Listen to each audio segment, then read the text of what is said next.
Hi, this is Ron Darling. This is Skip Lockwood. Hi, I'm Ron Swoboda of the '69 New York Mets, and you're listening to Mets Musings with Gary Mack.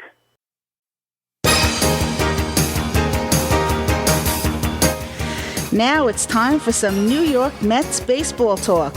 Here's Gary Mack bringing you the latest news and analysis from Mets Nation and the world of baseball on another edition of Mets Musings.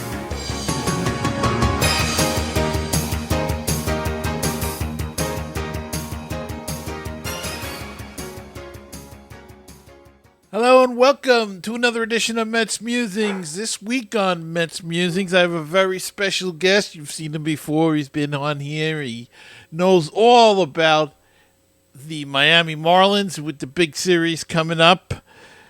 Please welcome Eli Sussman of Fish on First to the show. Eli, welcome to Mets Musings. Thank you for having me back, Gary, and excited to dive into this.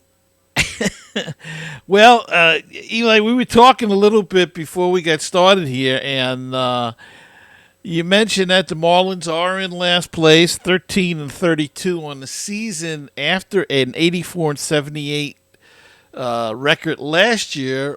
What the heck has gone wrong with that team? It's hard to give you a quick answer. I guess the quickest one is almost everything has gone wrong. It is kind of a worst-case scenario with this club that I think deep into almost throughout the offseason, there was some nervousness. Well, initially there was confusion, of course, when they made the change at the top of their front office, getting rid of Kim Ng, bring in Peter Bendix, and he said, I guess, what he thought people wanted to hear, that they still valued trying to win right now and build off their playoff berth, but he also made it very clear how high a priority it was to build for the long term and to create a setup that was more sustainable for this Marlins team. It was a very quiet offseason, brought back many of the same faces, but a couple notable differences, and without really adding much payroll-wise or star power-wise. And almost so many different players who had career years last year have taken steps back. They've had quite a few injuries, especially on the starting rotation side. The offense was a big issue last year, even when they had their success, and has continued to be an issue. But when the pitching has taken a step back, and when their defense, I would say this might be the worst fielding team in baseball as well, it's taken a step back as well. It's not a good combination. On top of all that, the manager, the reigning NL Manager of the Year, Skip Schumacher, it comes out after the season started that he essentially asked out of Miami after just that 1 year due to the change in circumstances. And so we find out he's in a lame duck season. It's really hard to do your job under those circumstances the way you'd want to and bring along people. So it seems inevitable that he's going to be gone in a matter of months. And you just, as much as people value all the skills that he has for that position, he's going to have a long career as a manager. The magic is not working the same as it did a year ago. As everybody noticed just a couple weeks ago, they trade away probably their MVP of last season's team in Luis Ariz. So aside from all of the on-field contributions that he brings, he was one of the leaders of that clubhouse as well. And I don't think it's a surprise that was a deflating blow to the rest of the group to see them essentially punt on this current season, even when there's so much of the season still to play. Yeah, and as you said, it's so much of the season and so early to trade him. Wouldn't it have been better to hang on to him? They might have gotten an even better package closer to the trading deadline for him than to get rid of him now at this point in the season. But any explanation ever come out why the major change on top, getting rid of Kim Meg and bringing in somebody new, and any idea why that went down? A lot of it has to go with what was happening beneath the surface, that the team, they made a lot of really clever trades last year that's helped them sneak into the playoffs, but they just were not developing prospects well at all. Like, there were so few young guys, especially on the hitting side, coming through the organization. It's been a pattern for years of even their top draft picks flaming out in record time. losing their value and not contributing to the team. So that was one of the bigger issues, is feeling that she was at least partially responsible for not setting up an infrastructure to help develop these guys on the cheap. And then there's just the question of the matter of her contract, that it was the last guaranteed year of her deal. She was expecting a raise. She was expecting essentially a promotion from GM to president of baseball operations. And despite the team making the playoffs, it seemed that the owner, Bruce Sherman, was not willing to necessarily give her that. So technically, there was a, a, an offer on the table for her to come back for one more year for 2024, and she was offended by that. So we'll see Yeah. exactly where her career goes from here. Not currently with a major league organization, but naturally, I think she will be back with another team to try to demonstrate, to prove herself, well, to show that, yeah, what she did, it kind of speaks for itself, though, in hindsight, to see how quickly things have come down without her. That Yeah. I wonder how they might do that a little bit differently if given a chance to go back there. Yeah, because it seemed like the job she did was terrific, albeit, of course, the lack of hitting prospects. But a lot of clubs are in that situation, and a lot of that has got to do with the player director, player personnel, and the minor league scouting, and all of that. But she was doing a good job. I mean, a couple of years ago, you had one of the best rising pitching staffs in baseball, or close to it, and that's all seemed to have fallen apart as well. Things are looking a little bit closer to normal, I'd say, as we get further along. Even though the team is continuing to lose at a high rate, they really got a tough draw when it came to injuries, because they already knew that their actual ace, Sandy Alcantara, was going to be out for the year while rehabbing from Tommy John. And then right before the season starts, their rising ace in the waiting, Yuri Perez, same issue, hurts his elbow, tries to rehab back, and we find out soon after opening day that he's going under the knife as well, missing the entire year and even a little bit into next year. And yeah, in addition to that, they've had almost every other starter spend a little portion of the season on the IL. Even with all those issues, they're not the only ones in those boat. You look around the league, and it's been somewhat of an epidemic in baseball, especially those elbow issues. And we're now seeing that who they still do have. They have Jesus Luzardo and Braxton Garrett. Both of them had fine years last year, and now they are both back in the rotation together. So that has made a difference. And just a few days before we're speaking, Ryan Weathers had the game of his career. He threw 8 scoreless innings. He had a perfect game into the 6th inning. And he is somebody that people had circled entering the season as a potential breakout guy. And he is definitely, at least it's the best year of his career, which is not saying much, but he is kind of the latest example of somebody they've acquired from another organization. He was with the Padres before, and they seem to, they've made him better. He's added more pitches. He's added better fastball velocity. He's added improved command of his pitches. So they do still have, you would think, something really exciting on that pitching side, that as soon as next year, that staff could be a really great one. It's just a question of, in the aftermath of the Luis Arraez trade, and knowing that there's several months of trade negotiations to go before the deadline this year, it'll be really tempting, perhaps, some of the offers they'll get for their pitchers. And it's going to be a interesting question about what Peter Bendix does. Will he give into those temptations and turn things around for young prospects, or does he want to? It's a tough decision ahead, but I think a lot of people expect this could be just the start of a pretty long rebuild if he gets his way. Yeah, and Trevor Rogers had a good game the other day against the Tigers. I think it was. He had a shutout. Pitched very well in that game. So maybe some of it is coming around. But it is a disappointing year so far for both our teams. The Mets started out 0 in whatever it was, 0-6 or something, and then got hot for a while, and they looked like they were gelling and really moving. And now they play Atlanta and Philadelphia, and it was like hitting a brick wall. I mean, they just you could see the shortcomings of this team against them. But some interesting matchups this weekend. when they play Miami, we're going to have Christian Scott versus Jesus Luzardo, who's 0-3 with a 5.97 ERA. Luis Severino versus Braxton Garrett, who is, I think he's just making his second start of the season or so. He's Right. got a 0-0 record with 8.44 ERA, probably in relief. 5.1 innings. You can't really go much by that. Sunday is going to be determined for the Mets. It's probably going to be McGill versus Sixto Sanchez, 0-1, 5.95, 22.2 innings pitched. So it seems both teams that the pitching has struggled.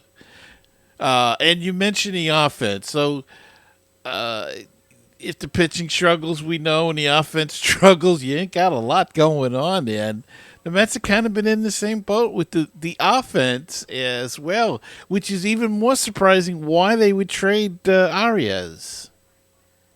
Well, it's just an acknowledgement that they weren't going far this year, even with him, at least in their estimation.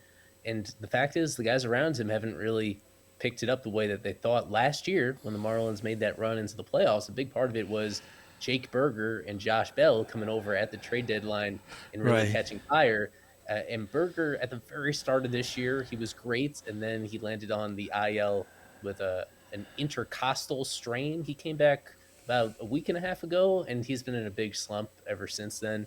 He's not clicked yet. And Josh Bell, he is coming out of it slowly but surely. He had a very bad month of April, and almost ever since the calendar flipped, he's been a lot closer to his usual self. So he's had 5 home runs, and I think all those in the last month. He's driving in a lot of runs and slowly getting up to respectability. So maybe it looks different if both of those guys were hot throughout all of April and available, but without them, the only free agent that the Marlins signed this offseason was Tim Anderson. And that was, I would say, a popular move because they felt they were buying low on a guy that just a couple years ago was an all-star Right. shortstop who had been a 300 hitter for several times in his career.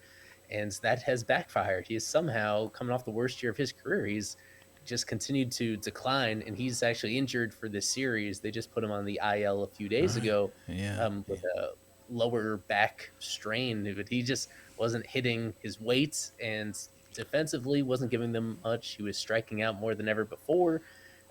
So yeah, just across the board, there's not one standout guy you'd really be afraid of in this lineup. I guess their most consistent hitter has been Brian De La Cruz, who I would not be surprised. He might be there. Every team gets at least one all-star representative, and on this Marlins team, without a rise, it's really slim pickings. But I think by default, it might be De La Cruz at this point. He hit his 9th home run yesterday. That was the only offense they had, so he's on pace for over 30 homers as somebody that has never really come close to that number before. Yeah, just a good line drive hitter who has been one of the only guys who's been in their lineup every single day this entire year. So yeah, Brian De La Cruz is kind of the guy to watch right there. But yeah, still waiting on this next wave of young hitters to come through the system that they haven't been getting help from. So instead, it's been it's been tough just trying to pick guys off the waiver wire to and see if they can find some magic there. And so far, yeah, it's just been a pretty weak group. Yeah, nothing's been happening. It's very similar here as well. Though we have some guys that young guys that have come up and hoping they can get the job done, and so far they haven't exactly met standards. But you never can tell. It's a long season. But don't worry. The way the Mets have been playing, there's a good chance Miami can get pretty healthy on this weekend. The way things have been going this past week. So who would you say right now is the hottest hitter, De La Cruz, or is there somebody else? I guess if you paused at a moment in time a couple of days ago, there was truly out of nowhere Otto Lopez, this utility infielder that they called up a couple of weeks ago. He had been on a nice streak. I guess overall his stats are still the best on the team. He's hitting 282 He has 3 homers in his 19 games. It's an OPS of 897. When he's been playing, he's been very good. I don't know how sustainable it is. At least with Dela Cruz, you have a couple of years where he's been a mainstay in this lineup. With Otto Lopez, he was a waiver claim that he's a small but stout uh, infielder that they essentially got off waivers about a month ago. He was tearing it up so much in AAA that he kind of forced himself up on the roster. He's not an everyday player. He'll be in there against lefties. So in this series, I guess he'll probably start one game, maybe two, but at most. But yeah, Brian Del Cruz is, I'd say, the more trustworthy guy. And in Josh Bell, he's slowly heating up. At least he's the one that has a pretty long track record Right. of power production, and he's been getting better. You mentioned Tim Anderson. I wanted to go just discuss a little bit about Tim Anderson. As you said, it was a popular signing. I think they signed him the 1 year, like $5 million, so they got him cheap. But he hasn't lived up to it. Is this a guy, do you think, that could be washed up at the age of 30? I mean, he's only 30 years old. As you said, he's a former All-Star, two-time All-Star, and was a really good player for Chicago. And he just has accepted for last season. He had a rough season, and Chicago didn't take his option. So, do you think he's one of those guys that's just shot now at 30? That could be part of it. I think it's a combination of potentially being shot, but also being a little stubborn. He's the guy that was so talented and such a good hitter early on that he could be a really aggressive hitter, and he could swing at anything and he could hit anything. And what I did kind of a deep dive on this recently, just looking at what's the difference between what he used to be and what he is now, especially when we thought he was healthy, and now we find out this little back injury that he's had. Maybe that's contributing to it a little Right. bit. He's just not catching up to fastballs the way that he used to. That's one thing that really stood out to me looking at the prime of his career. Is he would be great at those, and you really couldn't get anything by him, especially if he was ahead in the count. And now pitchers are fearless against him. He is getting a heavy diet of fastballs, and he's not really catching up to any of them. Even when pitchers are making mistakes, he's not making them pay. It's not hitting the ball hard. He's not hitting the ball in the air. He has not hit a home run since 2022. Not a single home run. Wow. So if you're gonna just live on singles, and be a really aggressive hitter, he has to make some sort of adjustment. And hopefully, the little time off that he gets right now while he's on the injured list, maybe he does some soul searching there and realizes that he'll need to just be more selective. But as you said, he's relatively young, and from what I've seen of him this year, he seemed to be still in good shape.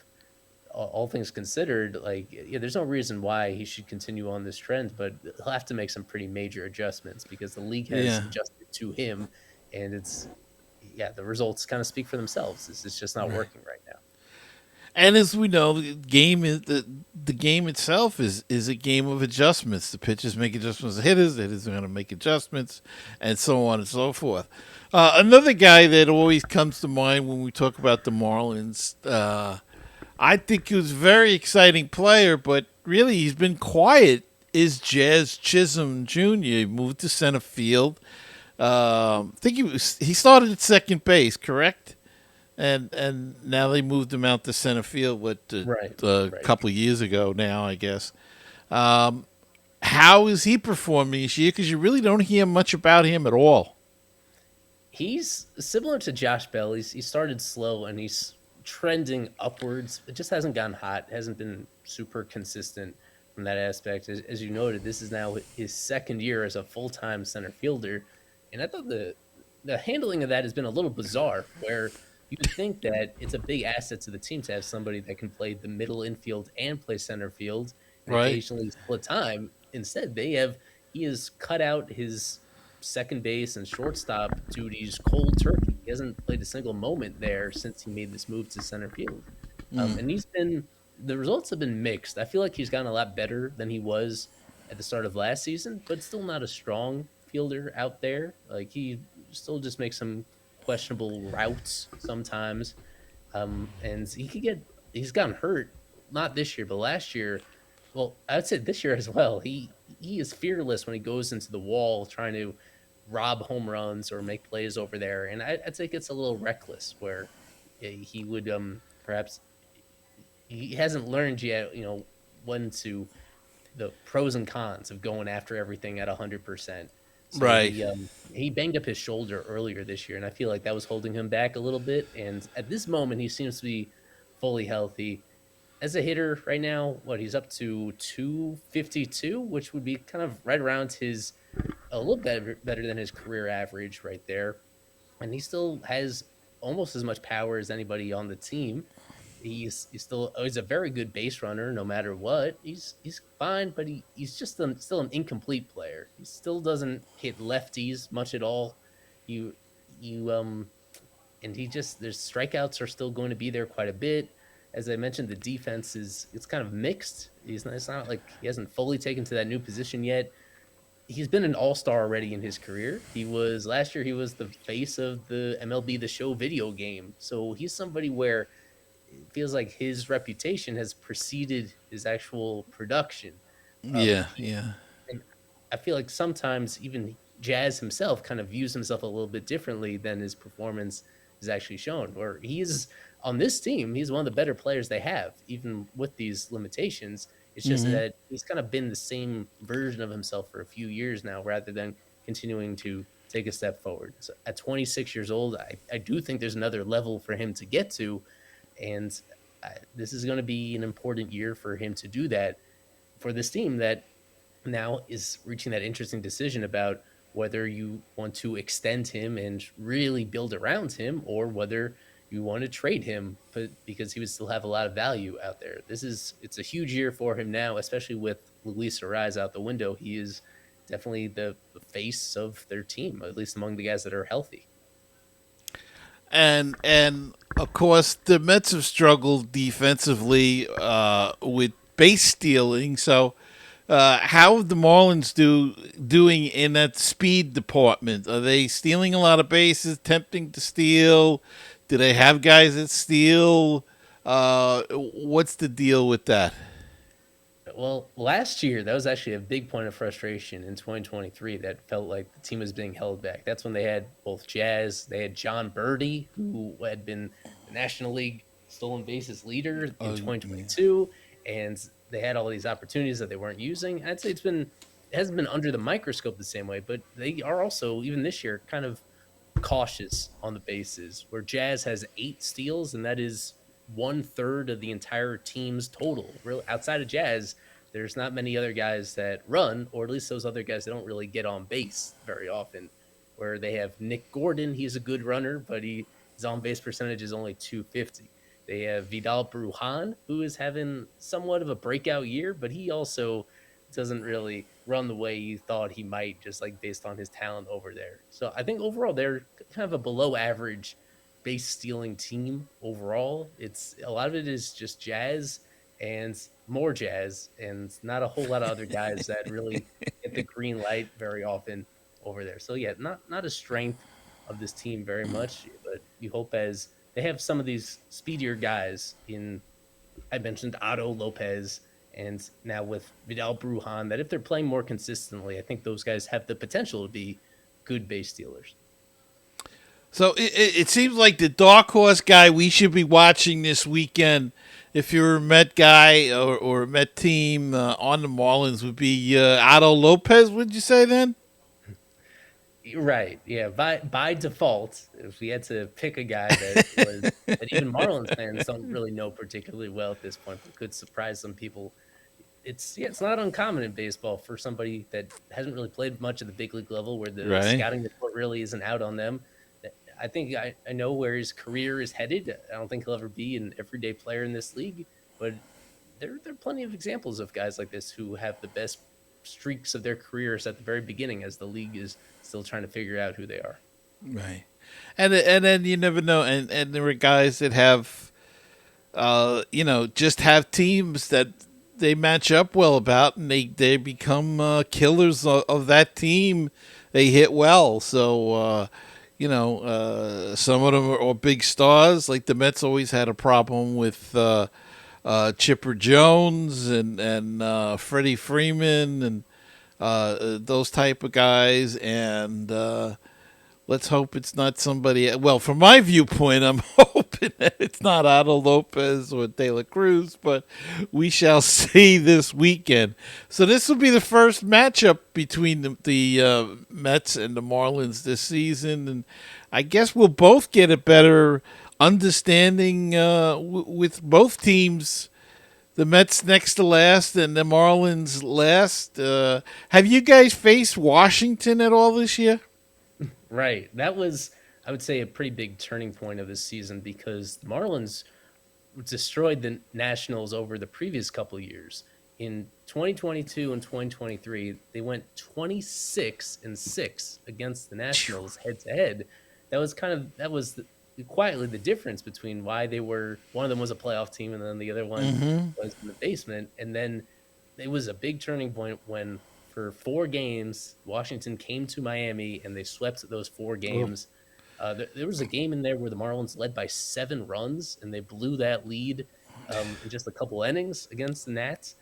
That was just a few days before they made the decision to trade Arise. I don't think that's a total coincidence where this team that they felt they were clearly in front of in recent years all of a sudden has not only caught up to them, but in some matters actually surpassed them. So yeah, I would say that the Nationals are a team they're trending in opposite directions comparing the Net Marlins and Nats. Yeah, and they're ahead of the Mets as well. So we have not seen them yet, so I don't know what they're doing, how much they've improved in this short period of time. But it's going to be an interesting series this weekend. So we get to see. We'll probably get a better idea of where both teams are at. I think it's safe to say that the Marlins are in a complete rebuild, and the Mets, as much as they don't want to admit it, I think they're in a partial rebuild. They're trying to fill the holes as they wait for the young guys to come up, and they've seen some bright signs. You'll see, as I said, Christian Scott, who's been very good, hasn't got a win yet, but he's been very good in the 2 games that he's pitched. Even though he lost one, I think, and the other one he had a no decision on, but he's pitched well. So I guess we'll see some young pitchers and see what they can do out there this weekend. Yeah, and I should say it's sort of awkward timing with Joey Wendell, who the Mets signed this past offseason. Wendell was at least a big part of the Marlins clubhouse the last couple of years. He didn't perform very well, but he was a big part of their clubhouse even last year, even when he was getting benched down the stretch of the season. Yeah. And it turns out right before he gets an opportunity, his first chance to play against his former team, he gets designated for assignment by the Mets.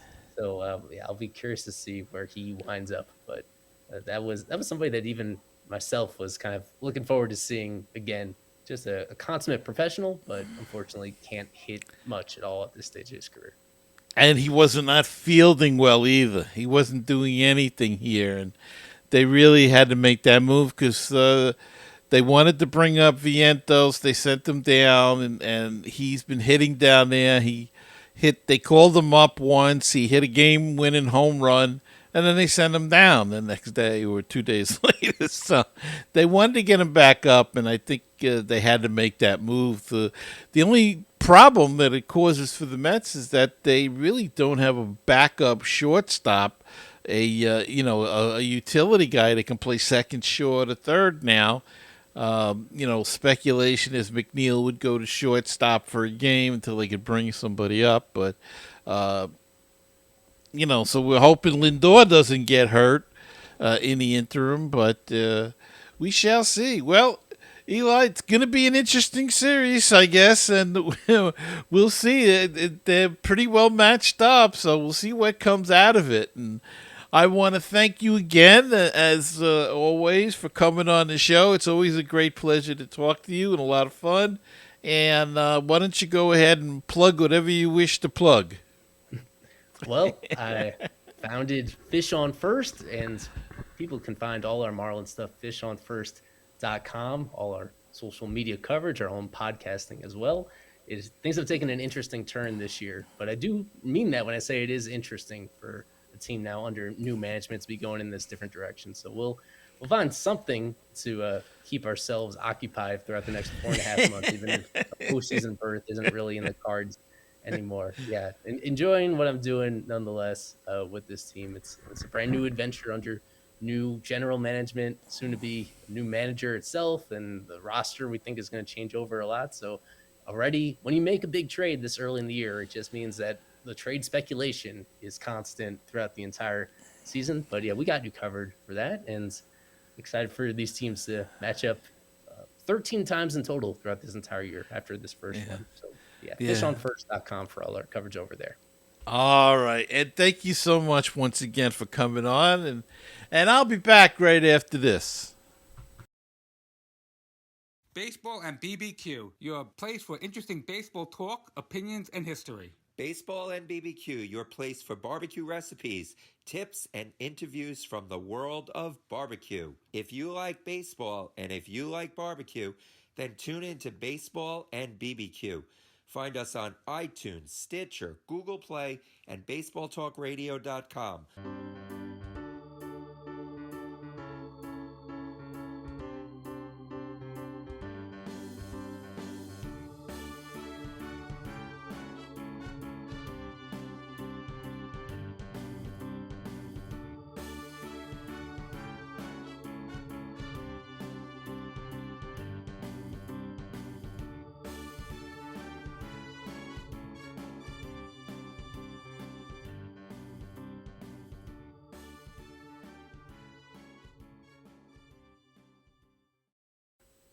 Okay, and we're back, and some Mets news. Carlos Mendoza met with the press on Tuesday, and he updated us on some players.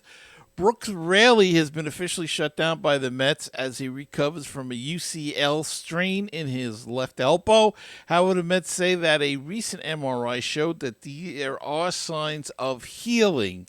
The left-hander took a PRP injection a few weeks ago for the inflammation, but he went to a doctor for a second opinion on Tuesday when the MRI was taken. When asked if there's optimism that Raley can avoid surgery, Mendoza was honest and said, "I don't know. It's hard for me to sit here and speculate."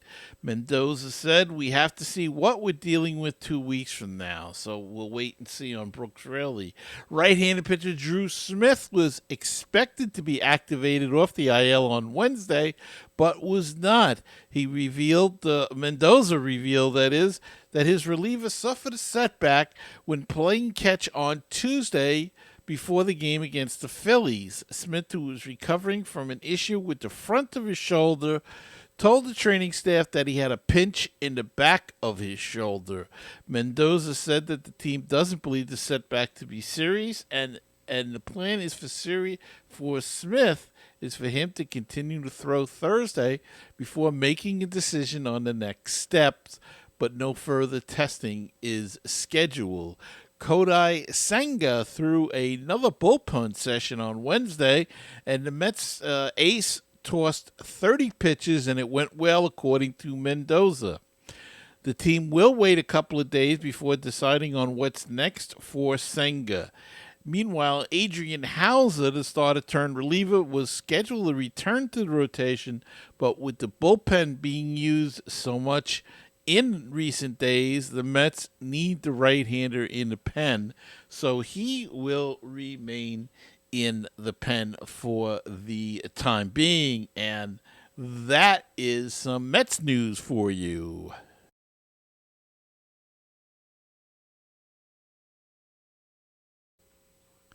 And now it's time to go down on the farm.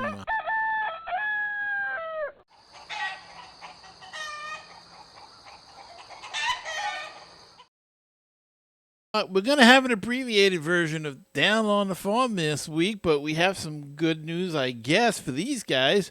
Right-handed pitcher Brandon Sproat was assigned to Binghamton Rumble Ponies from the Brooklyn Cyclones, so that is a promotion, as well as Ryan Clifford, who came over in one of the trades last season, you remember. He was assigned to the Binghamton Rumble Ponies from the Brooklyn Cyclones as well. Clifford, an outfielder, first baseman, and so they are progressing through the system. Always good news. And let's take a look at the standings. Syracuse is at 24-15. They are 3.5 games back in second place in their division. Binghamton 19-14, and hey, they're in first place with a slim but nonetheless a 1-game lead over the rest of the division. Brooklyn is 18-16, 2 games back. They are in 5th place in their division, and that is all botched up there. They're all in the race in that division. St. Lucie is the most struggling of all the Mets farm teams. They are 12-23, 10 games back, and in last place in their division. So that is the minor league report for this week, and that is your Mets Musings for this week. So I hope you will subscribe and hit the like button if you're watching on YouTube, or if you are listening to the podcast, we are on all your audio podcasts, apps, every one of them. So whatever you use, to hit the favorite or the subscribe or the like or whatever it is button on your podcast, so you'll always know when the next edition of Mets Musings will be coming out. So until next time, remember to keep the faith, stay optimistic, and let's go Mets. And I'm Gary Mack, and I'll see you next time on another edition of Mets Musings.